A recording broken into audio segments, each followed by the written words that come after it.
is just a huge honor today to be podcast interviewing Dr. Armond Sarkisian, all the way from Glendale, California. He finished dental school in Iran in 2001. During his 6 years of practice in Iran, he opened 3 offices, sold them with profit, and immigrated to the United States in 2008. Oh my God, that was bad timing, right when the whole economy crashed. Being in the States for only 4 months, passed the board exam and started working in the Glidewell lab, the biggest dental lab in the United States, in the research and development section for a year, where he was involved with the development of the surgical guides for implant placement with various digital technologies, including digital scanning and Zirconia crowns. He finished USC Dental School in 2011, was a part-time faculty at the restorative department, and now owns and operates 2 offices in the Los Angeles area. Besides dentistry, which is his great passion, and also having worked as a dental lab technician, he has had acting roles in some movies in Iran, has performed the only rock concert in Iran as a lead singer and guitar player, and speaks 5 languages. That is just truly amazing. Thank you so much for coming on my show. How are you doing? I'm great, Howard. Thanks. It's a pleasure. You know, there's so many things we could talk about, but I think one thing we should start off with is so many dentists are on Dentaltown asking, what's it like? How do you, say you're in one of the other 6 continents, how is it, how difficult is it to take your dental license from another country and come to the United States and start practicing? Yeah, great question. First of all, I want to go back to how it works in Iran. It's just interesting to know how you get licensed in Iran. So, when you finish dental school in Iran, it's not like the U.S. So you cannot practice in big cities like Tehran, the capital. So you have to go far and work in remote areas for a while, like 2-3 years minimum. And that's how you get licensed to practice in a big city like Tehran. So I worked in a remote area for like 3.5 years. And then I got my license to practice in Tehran, worked for a couple of years, and then I just decided I want to immigrate to the US. From the time I decided, I was getting ready for the boards in Iran. So I was studying, then I was in Austria, Vienna, during my immigration, like 5 months, and I was studying the whole time. So when you get here, you have to pass the boards. Before 2003, you could just do the bench exams, you would get your license, you didn't have to go to school. But after 2003, you have to pass national board exam 1, 2, and you have to have your TOEFL exam done for the English and language. And then you have to just apply for schools. And it's just like a regular process for their 2 year, mostly it's 2 years. Some schools like Nova in Florida, I know it's 3 years program. But then you have to just apply, then you get accepted. You have to take the last 2 years of dental school. You have to pass all the requirements that are regular to a regular student, and then you have to do the board exam at the end, the REB in my case for Western region. So I did the REB also, and then I got my license, and the rest is just like any regular dentist. You just work wherever you like. You know, I've said it on my show 100 times that every dental consultant will tell you that foreign-born dentists that come out of dental school or migrate here, they're just 5 times more hungry than American dentists. I mean, if I had to bet on anyone's success coming out of dental school, I would just go with all the kids that weren't born in the United States. They just work harder. They're just so much more humble and hungry for success. I mean, think of the hunger you'd have to move to the other side of the planet. I mean, that's drive. That is ambition. What do you think you were born that way? Do you think your mom and dad shaped you that way? What do you think made you so hungry for success? To be honest, maybe family, but part of it also the Iranians. Iranians are great people. I give a lot of credit to my people.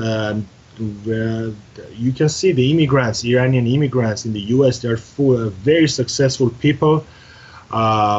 Just the last one we saw was where the people who got the Oscars, Firuz Naderi and Anush Ansari, they're both scientists from NASA. We have great ambition to just study and learn about the world, the different cultures, and that's are a great motive just to get better people. So I think it's part family and culture. And I want to give a shout out to my people. I'm 100% Irish, and Americans are only 18% alcoholics, but Irish are 38%. And I just want to give a big shout out. The only people that drink more than the Irish are the Russians. They're at 40%. And us poor Irish are still number 2 at 38. We need to drink just a little bit more.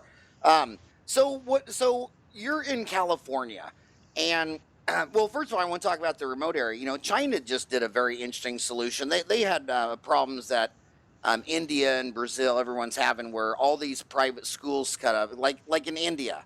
You know, it was a British Empire country, so dental school was just like it was in the United States. You know, 4 years undergrad, 4 years dental school. But then all these private dental schools started opening up. First, they were only 3 years, and a lot of them are 2 years. Some of them are, 16 months. And a lot of people in China and India and Brazil are upset that I went to 5 or 6 or 7 or 8 years of school and I'm a dentist, and you only went to 2 years of school and you're a dentist. So China had an interesting solution. If you only went to a 2 or 3 year program, you had to go rural. And to practice in the urban big cities, you had to graduate from a 4, 5, or 6 year program. And I think that having recent grads have to do rural 3 years. I mean, the rural America would love that. I mean, there's still there's 19,000 towns, and it's something like almost 10,000 of them don't have one dentist. So that might be an interesting thought process to wonder if America should do that. And when you come out of medical school or dental school, you have to go to a city of less than 10,000 for the first 3 years. What do you think of that?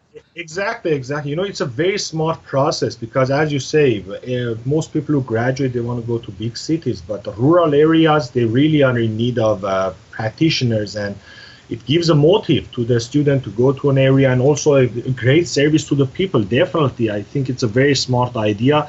I don't say 2-3 years, and other than that, it's a great experience for the dentist because you get to expose to a lot of procedures you can do. I did tons of endo, and that's how I'm good in endo. So I was doing maybe 5-6 endos a day, and I was taking courses, and you just do a lot of extractions, so many procedures that you won't make me feel comfortable doing as a beginner in a big city. So I think it's very smart and it's much needed. Yeah, I just retweeted. You're on Twitter at ArmondSarkis.com, and another day, another tough root canal, and my God, that was a beautiful picture you linked to Instagram on. Man, I got. I mean, that's just gorgeous. That is just absolutely perfect, Endo. That's why I retweeted it. So let me ask you this question. We're always advising kids to go rural, don't go urban. You moved to the United States and you went to the most competitive state in the world, California, which has 5 dental schools, or is it 6 now? I think it's 5. It's 5. And then you went to Glendale, California, which is a suburb of LA, correct? Yes. So why did you go to where there's more dentists, and there's probably more dentists within 5 miles of your office? You'd probably have to go to Manhattan to have worse demographics. Why did you pick that type of competitive density, and how did you survive and be successful? You know what? I had a couple of mentors, and they would always suggest that I don't go to Southern California, exactly as you said. But I think I'm not a very good student, so I didn't listen to them. But to be honest, it's a part of my culture and my people. It just drove me here. Glendale is the biggest Armenian community in the U.S. So when I immigrated, I had family here. I came here, and then I stayed with them, and then I went to USC, which is in LA, and just life happened. I just happened to open my first office from scratch in West Covina, and then I found this great partner in Glendale, and then I partnered with him. It's a 40-year-old pros office, and I have a great partner, Dr. Zaven. So it just, life happens sometimes it doesn't go planned. You can plan to a certain point, but I think just being around my people, it's a great relief for me, and so far I have been successful with the methods, and it's very competitive, but you have to become much more smarter, I guess. The way you do marketing, the way you do your work, the way you present your cases, it's more challenging, definitely. So were you born in Armenia or Iran? Iran. I was You were born in born Iran. in Iran. I want to give a shout out to one of my best buddies who's Armenian, Willie Acop. Do you know Willie Acop out there? Yeah, yeah, of course. Just a Great phenomenal practitioner. dentist. So when you said that Southern Cal has the largest Armenian population outside of Armenia, is that what you said? Yes. So do you target market that? Do you try to find a list of all the Armenians? Do you do direct mail pieces that are in the Armenian language so you wouldn't even know it was Armenian? Or is that a part of your success, target market demographics, since you speak 5 languages? You know what? I don't target. I speak Spanish too, so my target is also Hispanic and Spanish-speaking people. But I don't specifically target Armenians. I have all kinds of patients in my office. I have a TV ad in an Armenian TV, and I'm starting to do a Spanish radio ad. And I also have flyers, as you said, but it goes door to door. So I don't target specific people in Armenia. No, I'm just all my ads are in English, so I don't target specific people. Just that What 5 languages do you speak? Armenian, Farsi are my both native languages, and English, as we're speaking, German and Spanish. Oh my God, you must be a freak genius. The only D I ever got in my life was in Spanish, and my piano teacher fired me. Both of them said I was horrible in that department, and you speak 5 languages. So you're running a television commercial in Armenian? Yes. So right now, I assure you that 99.99% of everyone listening today has never ran a television commercial. Is that worth it? I mean, talk about that. How long is that commercial? 30 You know, seconds, a minute, or is it it's 30 infomercial? seconds. It's a 30 30 seconds? second commercial. And then, Armenian channels are not that many.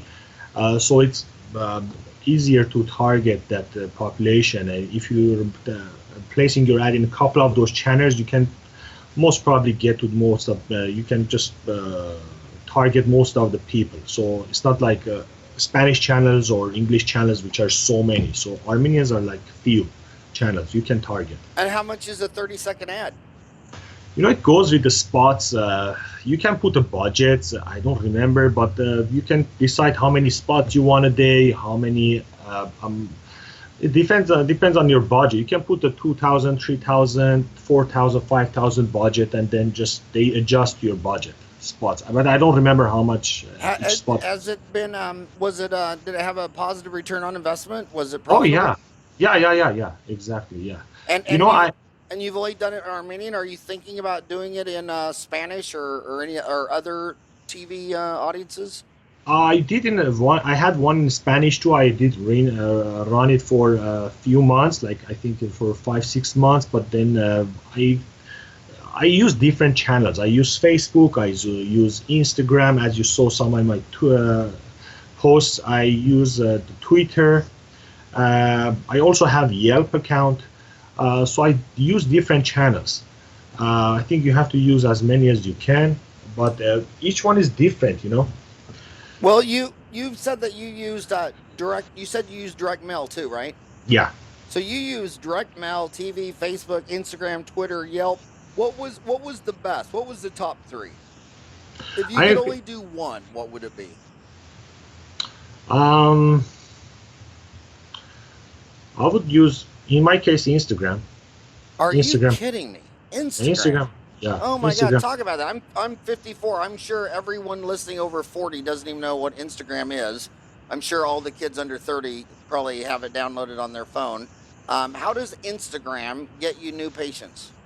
You know what? Instagram, first of all, it's a smart way of marketing because you can use something called hashtags in Instagram. So when you post something, you can use different hashtags, and you can put, and whoever is searching with those keywords, that you put in the hashtags, they can find you.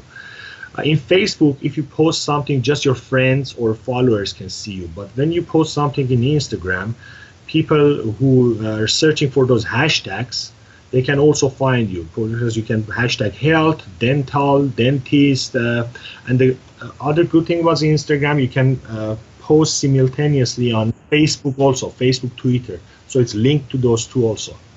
That's how you see my Twitter post. Now, interesting about Instagram is Mark Zuckerberg bought that, I think, for what, $1 billion cash, a long time ago. And then I think he bought that for $1 billion. Then I read on the prospectus like 3 years ago he offered $3 billion for Snapchat, and they didn't take it. They went public this last week. But Instagram is getting new page. So if you had to just pick one, it'd be Instagram. Yeah, in my case, Yelp also helps. Instagram and Yelp are the best. Facebook. Okay, well, let's talk about Yelp for a minute, because on Dentaltown, if you go to Dentaltown, 250,000 dentists are on the PC desktop, but 50,000 have downloaded the app. But I have that little search bar there, which is a Google appliance, and if you type in Yelp and you do a search for Yelp, I would say that most of it is dentists very frustrated with Yelp. It seems like they're more controversial. I mean, you don't see threads like that for Facebook or Twitter or direct mail, but man, it seems like Yelp, it's more moaning and complaining than anything else. Why do you like it, and why do you think so many dentists on Dentaltown complain about it?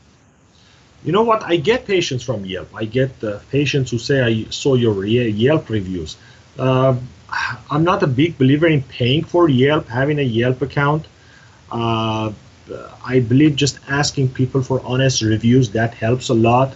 So the many good reviews you have, and then people searching in the area, they can find you. You're right. People may search Yelp mostly for restaurants or coffee shop or something like that. But believe me, I've had patients who just say, I saw your Yelp review and that's why I'm here. It's a way for people to read reviews about you. Let's be honest. And how many Yelp reviews do you have, would you guess? You know what? To be honest, I wouldn't ask that much people for reviews, so I don't have that many. But those few, maybe, I don't know, maybe 10 reviews. My problem with Yelp is I have an MBA from Arizona State University, and they always talked about, Warren Buffett. He wouldn't live in Wall Street. He stayed in Omaha. He said, I want to see how real people like when the new restaurant came out, Boston Market. Warren Buffett says, I don't want to read some broker's analyst of it. I want to go down to the restaurant and see if it's busy. Ask the people if they like the food. Beating the Street by Peter Lynch, same thing. While all the analysts were in Washington, D.C., looking over all these 10Ks and 10Qs, he'd get in his car on Monday morning and for a week drive around to these companies unannounced, walk in there, and he had a checklist. Is it clean? Did they greet me? Was I available to see the CEO? Or was it dirty, unorganized? The CEO wasn't there. He wanted to smell it on the feet. And my problem at 54, I've never seen a human being use Yelp before. I've never witnessed. I don't know if it's because all my friends are old and senile like me, but I've just never witnessed it. I mean, do you use Yelp? You know what? To be honest, I use it. Yeah, I use it, and I think the younger generation, they use Yelp. And most of my patients who have come from Yelp reviews, they're younger. So it's a millennial thing. Yeah, exactly. And I'm an ancient baby boomer thing. And so you think the Yelp is targeting the millennials? Yes, exactly. Okay, so you went with Instagram first, Yelp second. What would be third? I would choose Facebook. Really? Yeah, I have a business Facebook page, and Facebook is you can do smart targeting with Facebook. You can choose which type of people. Even it has different categories. You can choose who you want to market. So if you just pay Facebook to spread your advertise, it's not smart. But if you go into the categories, you can choose exactly which financial stage, even their behavior, if they're new movers. There's so many categories. You can choose who you want to market. If they have 1 credit line, 2 credit lines, 9 credit lines, you can choose all of these in Facebook. Huh. I want to, we were talking about Yelp being about millennials. Well, you could say the same about podcasts. I mean, whenever I meet a dentist who's in their 50s like me, they don't even know what a podcast is. But it seems like all the emails I get regarding this show, they're all either juniors or seniors in dental school, or they just been out under 5 years. They're probably all under 30 listening. And 6,000 of them just graduated last year, and they come out of school and they're very confused about should they study more implants, molar endo, should they get CAD cam, should they get a laser, what type of dentistry would you tell? Let's just say you had a daughter that just walked out of dental school at age 25, and she looked up at you and said, Dad, what should I focus my continuing education on for the greatest advantage that someday I could pay off my $350,000 student loans? What would you tell her? Great question. To be honest, as a general dentist, we know that there's no limit, real limit on what we can do. So the more you get training, see courses, you can do whatever you like. So implants, definitely. Why should a general dentist place implants? Why should they do endo? Why shouldn't do veneers or crowns or bridges? So I would say just do everything. Invisalign for general dentists. A lot of them are getting trained even on orthodontics, brackets. I would say just try everything. Molar endo. There's no limit. When I graduated, I was hired. I was 25 years old. I had the chance to work in a rural area. Got hired by a very busy dentist who had tons of patients. I was doing his endo. That's how I got good at endo, and I got CE courses and just learned. And I'm doing not a bad in quality of endo now, but also implant. I do place implants, and I just love dentistry, and I guess that most dentists who go to dental school, students, they love to do dental work. So there's no limit. Endo, implants, if the bone quality is good, why shouldn't you be able to place implants if it doesn't need a crazy sinus lift or crazy bone graft, is close, not close to the nerve, it's just placing a screw in the bone. Just place it, get your training, know the safe zone, know how to do it, why not? And yeah, there's no limit. Just have the courage to do things, but you have to know your limits. At the beginning, of course, it would take me 3 hours to do a molar endo, and I knew my limits. You don't do crazy extractions, but as time goes by, then you just get trained more. Start with the central, lateral root canal, then go to molar endo, place implants. Why not? We have put up over 350 courses on Dentaltown, and we have the best online endo education. I mean, we found endodontists who put up 30-hour programs with three-dimensional and all this stuff. And one of the things that they gripes me about millennials, they're always complaining about their $350,000 student loans, but anytime they want to learn something, they always have to fly across the country and drop several grand on the weekend. It's like, I know a dentist, I podcast interviewed a dentist up the street from me, Jared Pope, who learned how to place implants just on YouTube. He would just search YouTube videos for dental implants, and he said he watched thousands of hours of videos. And so let's go one by one. Implants, confusing things people have. There's 175 different systems. A lot of millennials are thinking, how do I wrap my head around that? What system did you choose and why? I use Astra, and I also use Dentium. So I have both systems in my office. Astra and Dentium. Mm-hmm. And why did you pick those two systems? I was taking the course at USC with Dr. Zad, and that's one system he uses a lot. So that's how I started. And then I got exposed. I was directing Implant Center for 2 years in Van Nuys, California. And then I got exposed to Hyoscene and then Dentium. So that's how I chose those two, just exposure. But I believe, to be honest, there's not crazy amount of difference between system. You have to just pick one that you feel comfortable. And right now there's so much competitive, and it's got much better. That I believe it's mostly human error. If you cause an implant to fail, I will call it mostly human error rather than a fixture problem. I heard the best analogy the other day on my show. Someone said, when you took driver's ed and learned how to drive a car. Mhm. 99% of the students don't go home and buy that car and Yeah, exactly. just learn any damn system. Just learn how to place implants and learn the diagnosis, the treatment plan, learn any system. And I imagine Tiger Woods could switch brands on golf clubs and still beat me and you at golf. Yeah, it really doesn't matter. So don't listen to these marketing companies But that but this but is a you bad. but you said you went to the USC program and then you went Uh, to another program. they had, the good thing about being at the school and taking courses is that you can take them either free or at a very cheap price. The CE courses, they don't give you credit, but on the weekends, most of the weekends when I was at USC, I would take CE courses. I was not getting credit, but I would just take them. So there was a one complete implant program there offered by Dr. Zadeh. I took the course. So And that's how long was it? How many days, weekends, months? How? Oh, it was like maybe 5 modules, and each module was like, I don't remember, maybe like 3 weekends. It was a long course. Okay, what if she's driving to work right now? She's working a job in corporate, and she's listening to you, and she says, I got out of dental school, and I really don't like blood and guts. I don't like root canals, extraction implants. I want soft and pretty stuff like cosmetics and bleaching and Invisalign and sleep apnea and all that stuff. And then what bothers me about that is, you have to sell bleaching, bonding, and veneers. You got to be a salesperson.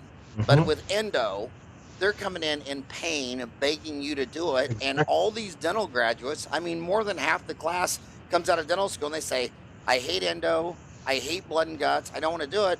But they got insurance that's going to pay 80% of this root canal, and the Exactly. patient's begging you to do it, and they don't want a referral slip that says, oh, call this guy and get an appointment, down the road on the other side of town. What would you say to her? Do you think she just has a mental block and needs to get, suck it up, buttercup? Or do you think that in your experience watching dentists, they kind of part two ways, one into the soft, pretty stuff and one into the barbarian blood and guts? I mean, I love blood and guts.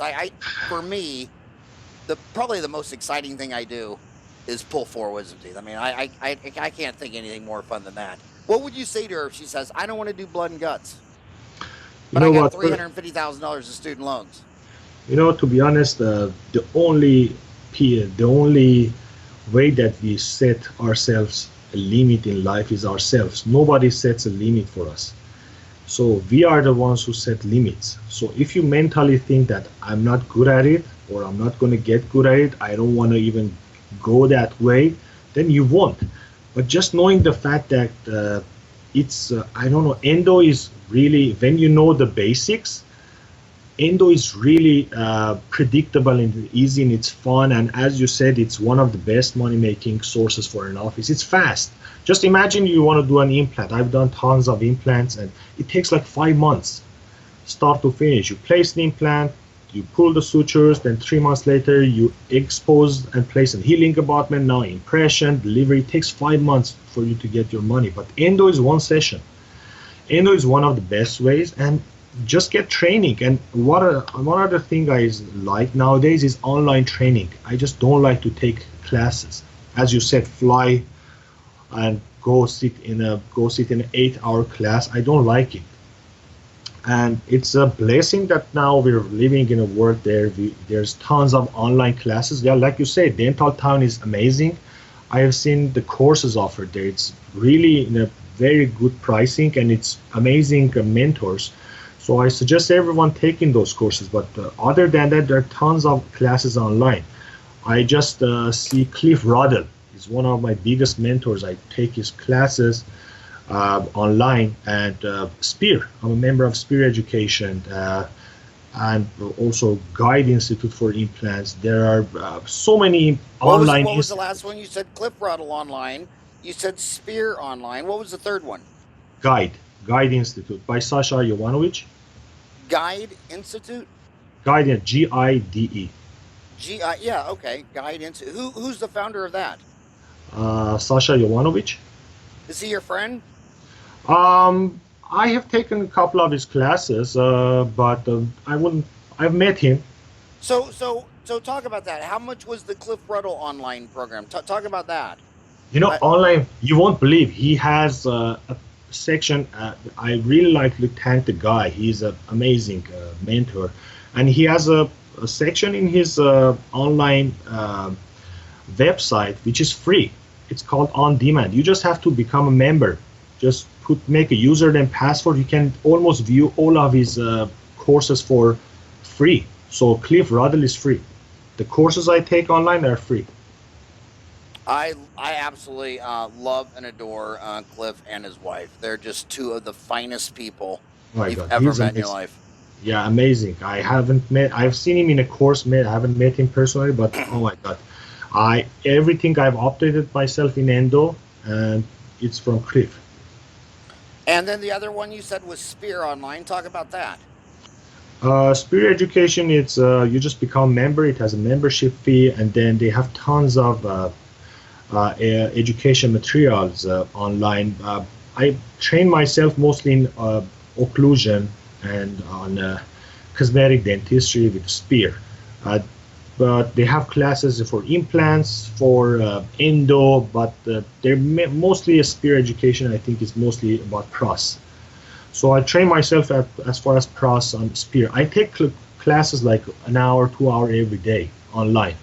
That's why I love about Every it. day? Every day, every morning, I wake up, I go running, come back, take a shower, and I take classes 1, 2 hours a day. That's what I love about We have the same routine. online. I just skip the first two. I skip the running in the shower, and then just do some online. I know you're an Ironman. I know you very well. You're so amazing. so you really take an online CE course every day. Yeah, yeah. That's what I love about it because you don't need to have a timing. It's not like a class. You go because research shows when you take a class, when you're sitting in a class, maybe the first half an hour is really helpful. The rest, your mind just gets, I don't know, confused. So the good thing about online, you can pause, you can get up, you can get a coffee, come back, you miss some place, you can go back. That's a good thing about online, and you don't have a time by. I can't. The patient cancels or at lunch break, I can just have my lunch and watch online course. I love everything online. And you don't have to take notes. Yeah, My gosh, you know, like on Dentaltown Online C or anything, why would you have to take notes if you want to go back and refer to it? You just pull back up the course and there's your notes. exactly. Yeah, exactly. You don't need notes. That's a good thing. You just Or go you back, could take just the course. print, or you can hit the print screen and just print out. Yeah, You know, if there's some handout or chart you need, just hit print screen and there it is. But yeah, you know, they always complain about coming out of school $350,000 in debt, but then they walk out of school and buy a $80,000 BMW, and then they eat out 19 and 30 meals. And then every time they want to learn something, they have to get in a jet airplane and fly across the country and drop $3,000. I mean, talk about. Would you say when you started, you were hungry and frugal? Did you uh, were you frugal, or do you look back and say, no, I spent way too much money. I was a big spender. I'm not a big spender, and to be honest, uh, I've taken financial classes, and I believe there's some things that you don't have to spend. There are so many things we can talk about. You don't have to spend that much money on a credit card first. Credit card, whatever you use, you have to be able to pay off the same month. If you're not able to, don't use it. You really don't need to lease a car every 3 years, give it back. You know, Warren Buffett, he's driving the same Cadillac he had for like 20 years. Warren Buffett, and I believe he can afford to buy a car every year. But you know, he's living in the same house, small house he has for years, and he's a billionaire. You don't have to have a fancy watch. As soon as you graduated, go buy a Rolex for 13,000. I know you're a dentist, but really, you don't need to brag about it. Just control your expenses. Don't buy a house right away. And I would suggest, I know you bought your office for 4 months after you graduated school. Don't work as an associate for so long. You don't need to work as an associate for more than a year, maximum 2 years. Go get your office. There's so many experiences you can there. If you work as an associate for years, 10 years, 20, you're not going to learn the business. Just after a couple of years, start with something small, a small office, 2, 3 chairs, learn the way to do business, and then grow from there. don't stay associate for so long. That's my, and just keep your expenses low. That's how I manage it. How many children did you have? I'm sorry? How many children did you have? I have 2 children. Yeah, I always tell these kids that every year you're an associate, you get smarter and you get more risk adverse because it's extremely risky starting your own dental office or having children. And I graduated, I had 4 boys in 60 months, and I had my office open in 4 months. And you just need to dive in there, because the longer you think about having kids or opening your practice, you're going to get wise and old and smart, and you're not going to do it. I mean, there is no good time to have a child or start your own business. So just do it right now before you ever think about it, because when it's all done and said, you'll be glad you did it. You know, people who ask a lot, they are the ones who are not going to do something. Someone who's a doer, someone who does things, they just ask 2-3 people and then they just do it. If you ask a lot or you think about it a lot, you're not going to do it. Just ask, and don't be afraid of making mistakes. What was more stressful, your 2 kids or your 2 dental offices? The staff. The staff? Oh my God. Okay, you didn't get to ortho. Do you only do Invisalign, or is ortho a big part of your program? To be honest, I don't do ortho. I've never touched ortho, and I believe I'm not a believer in ortho for, I don't know. I like to refer ortho. And so that kind of tells me something about you. You love the blood and guts side. Would you call yourself an apical barbarian endodontist, or are you a pulp lover that likes to stay short 1 millimeter of the apex, or do you like a big glob of sealer out the end? You know what? It's a good question. I love to see the puff. I like to see the puff. It makes. I know my homies. You're an apical barbarian. He loves to place implants. I bet you love extractions too. I bet you pull wisdom teeth. Mm-hmm. Yeah. And then when I said ortho, you're like, I mean, come on, let's. I agree. I mean, there's just 2 types of dentists: apical barbarian, blood and guts, and then soft, pretty white stuff. And as far as I know, let me bring something. In Germany, there are 2 specialties, if I'm not mistaken. It's just ortho and oral surgery. I believe these 2. I just believe that you have to refer those cases. Crazy extractions like hidden molars or ortho. Ortho is complicated. It seems easy, but it's easy to miss so many things. So I refer all my ortho. Yeah, ortho, you have to get an A on the diagnosis and treatment plan. Exactly. It's so many things. It's like a chess. And like playing chess. You have to just know all the moves. On chess? It's just like chess. You have to predict all the moves. And it's just like puzzle. You have to know how to do it. It's not easy by looking at it. Speaking of chess, did you see that movie that's out about that little girl chess player from Africa? Did you see that movie? Do you like chess? Oh, I love chess. Did you see that movie? Movie chess player Uganda. Oh my God, that was one of the Queen of Katwe. Did you see that movie? It's a new movie?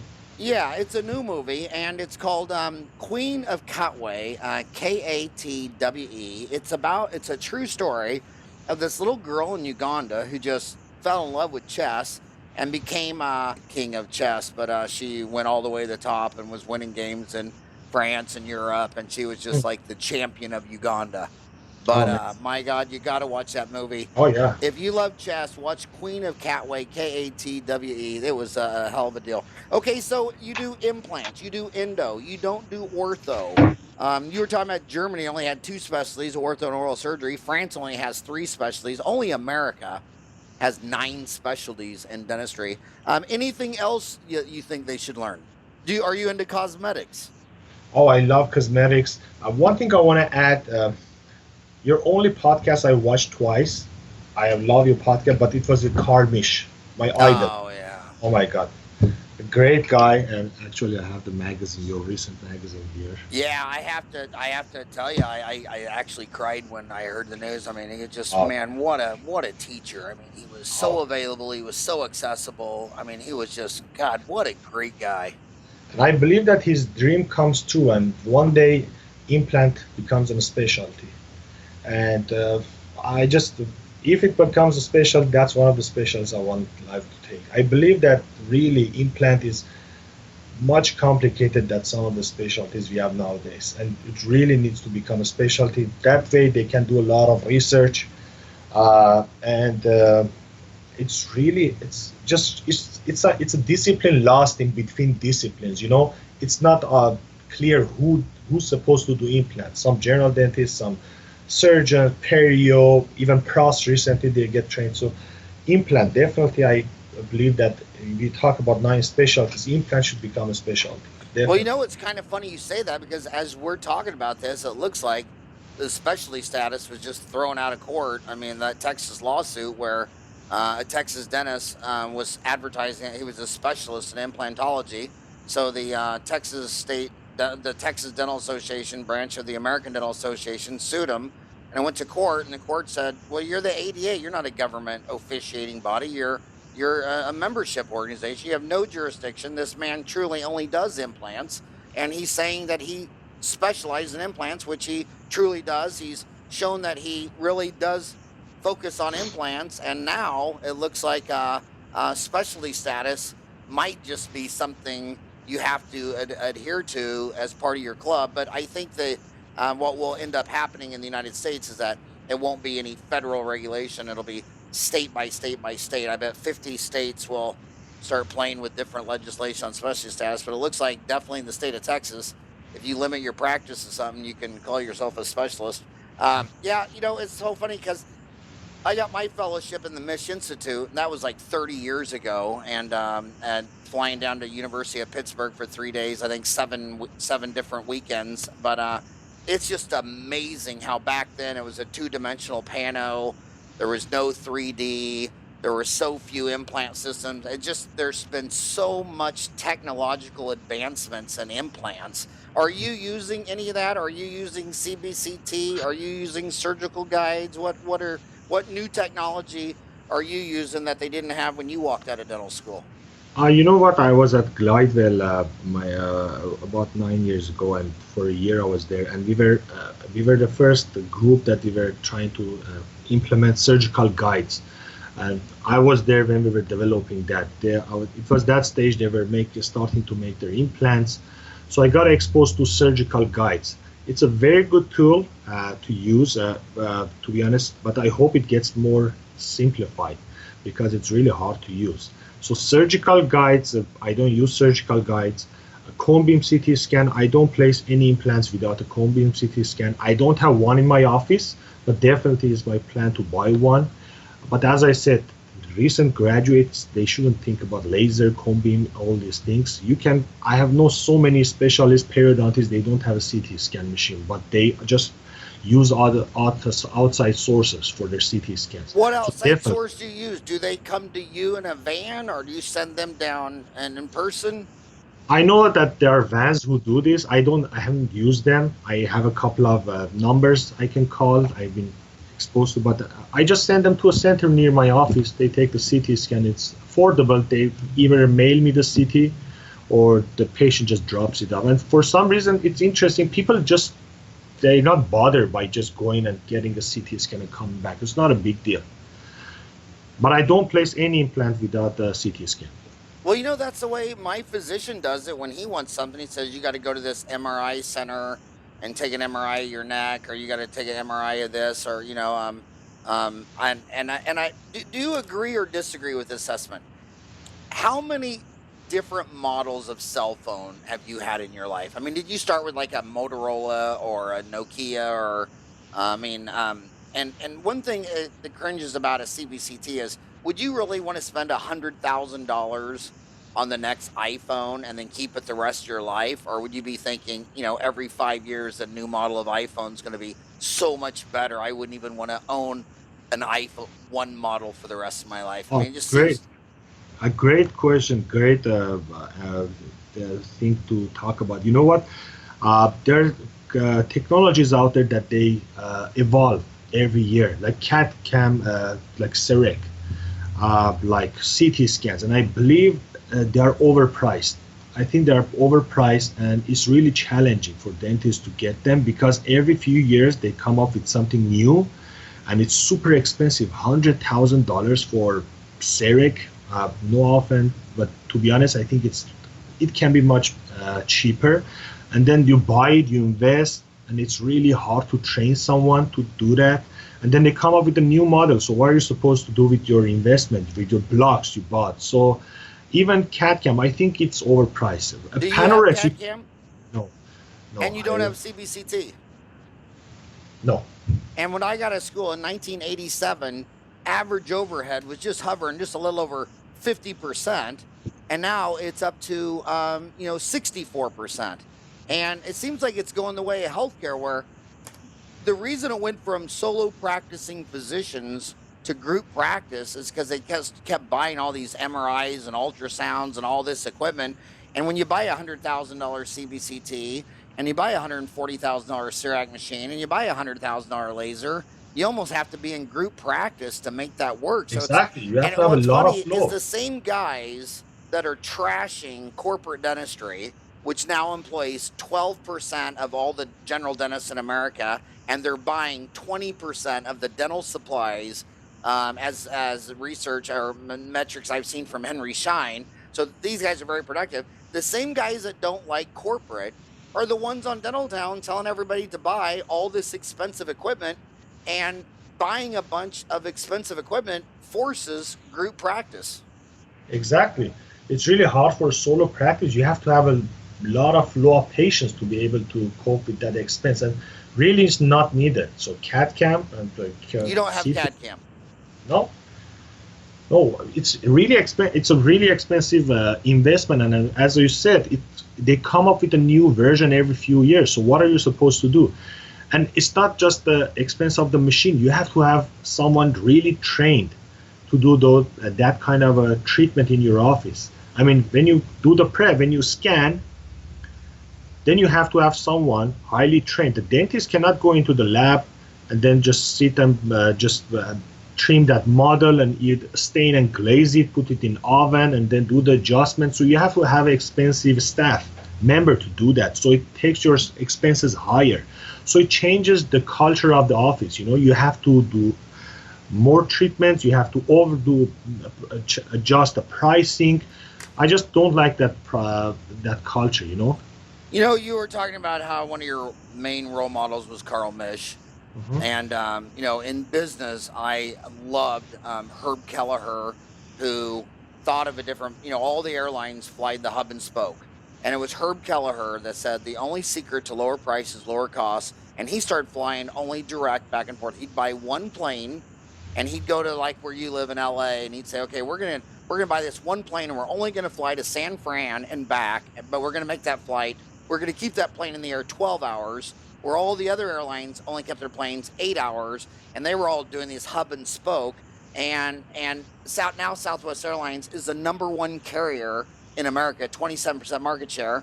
And who he reminds me of the most is someone you used to work for, which was Jim Glidewell. Mm-hmm. And Jim Glidewell, that guy is probably the most genius cost cutter in all of dentistry. What was it like? Did you ever meet Jim? What was it like working at Glidewell? What are your thoughts about Glidewell Laboratories?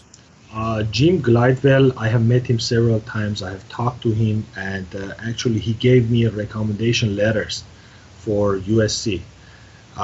Amazing boss, but I'm very humble person. Amazing, very smart. So, and it's interesting. You go to a Glidewell Center on Newport Beach. In his room has no door. It's a glass office. You can just walk in there. So I would just go in there, talk to him. I met him several times, and amazing person. And the way he operates his his company is just huge. And I was an immigrant, just entered the U.S. and I'm in this great. I worked in a lab in Iran as a technician, but then I come here and go to Glidewell. Oh my God, it's got 2,500 employees.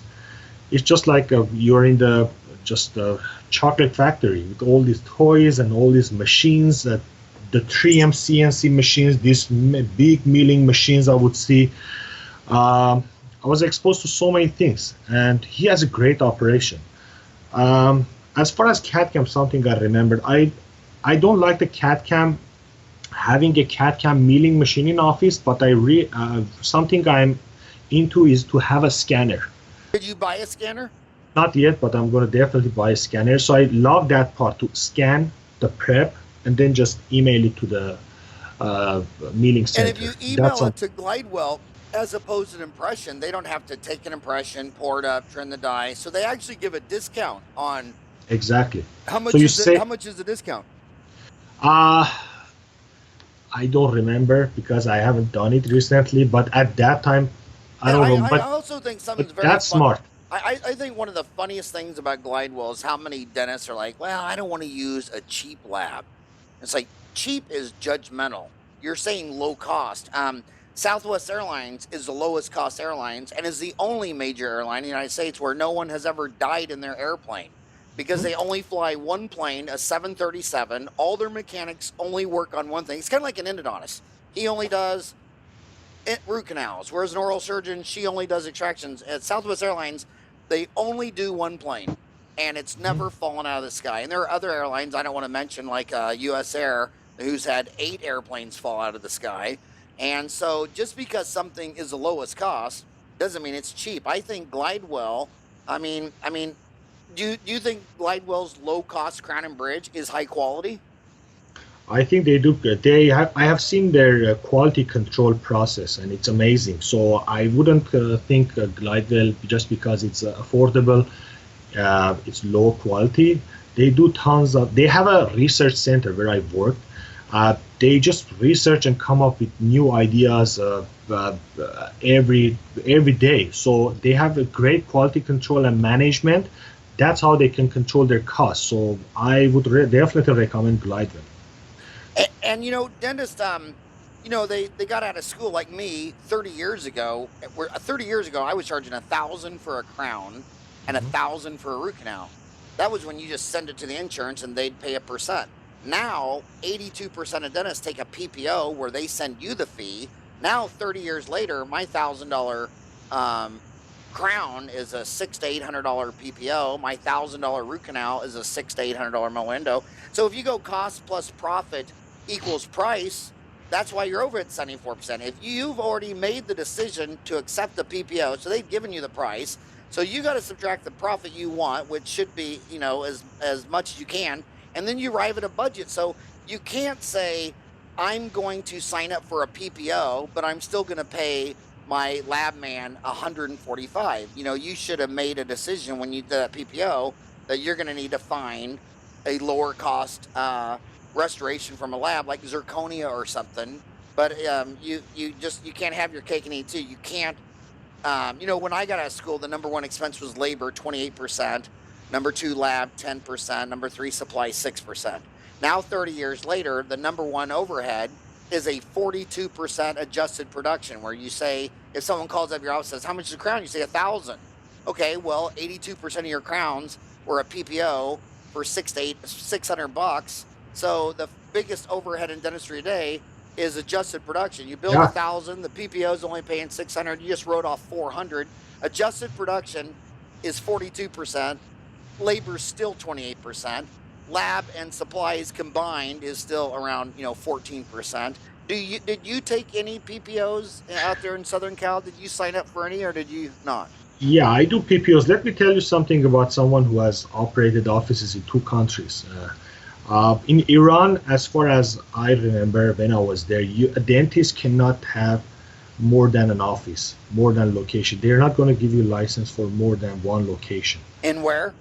In Tehran, in Iran. So Iran has a 1 office per dentist policy. Exactly. And so does Chick-fil-A. They only let a franchisee own 1, whereas you can buy a dozen Subways, a dozen Burger Kings. But these franchisees are realizing that the people they sell 5 franchises to just are in it for the money. But when they say, no, you're only going to have 1 store, you focus a lot more.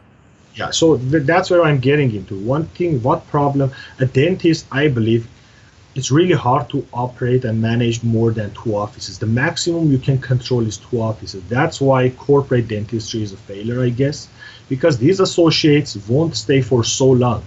They just leave. At maximum they stay is for a year. They learn the business, they go open another, their own business. So corporate dentistry, you cannot the dentistry profession is not something you can do as a corporate, I guess. It's a quality profession. So I just don't like corporate dentistry, first of all. I like solo practices and group practice I like. You can have a big practice like yours. You have a group practice as far as I know. If you have dentists, you know, if you walk into a place, if you don't see the owner dentist there walking around, controlling the associates, you just walk out. Don't go to corporate dentistry to have your teeth fixed. If you walk somewhere, you just see dentists who come in and out every day, it's a problem. Well, let's talk about corporate, because you're talking to a lot of dentists right now, and corporate dentistry is basically big city urban. I mean, there's a lot of dentists in small town that's never seen corporate. You're in California.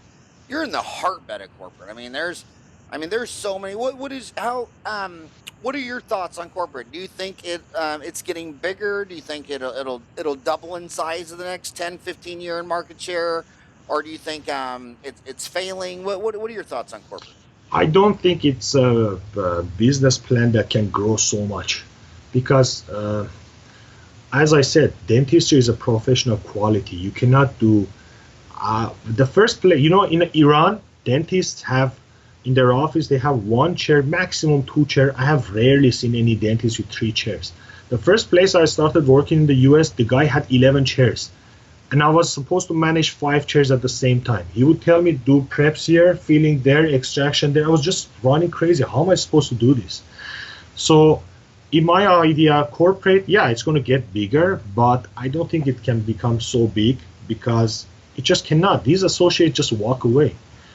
Unless you make them part. You had someone who was podcasting with you a few days ago, and he does partners. He makes partners. His associates are partners. That's a smart idea I like. But just having pure associates who go in and out, that's not a good business model. But partnering is good. It seems like every place that has associates, they just have rapid associate turnover. Yes, it seems like that's the culture. You cannot do something else. These people just walk away. I want to ask you this though. Do you care if I ask how old you are? I'm going to be 41 in May. Okay, 41 in May. I'm 54. A lot of people are saying that these under 30 millennials, that they're different, that they're not going to want to own their own practice. And my first thought is, I don't know how to gauge that question, but I can't tell you what technology is going to come in the future. I can't tell you if the millennials are different, but I can tell you what's not going to change with a human being. Human beings don't like to be under someone's thumb. Human beings don't like to be told what to do. Human beings like freedom. Human beings, you know, they don't do good with checks and balances and being told what to do. Do you think a lot of people are thinking, oh, these millennials, they're lazy. They ain't going to want to own their own office. They're just going to want a job 8 to 5. And at 5 o'clock, say, screw it, go home and be a soccer dad, a soccer mom. Do you believe that? Do you think these 30-year-olds are truly different than you and me? Or do you think that's they got it wrong? I think they got it wrong. And generations get smarter as they go. And I think these kids are really smart. And I would just tell them, don't stay as an associate for a long time. But if they're really smart, are they smart looking at us and saying, no way, you guys worked way too many hours. You wore way too many hats. You spent way too much of your life being a dentist. I am going to be smarter than you and me, and I'm just going to let someone else worry about all that crap, and 5 o'clock just go home. I mean, what is smarter?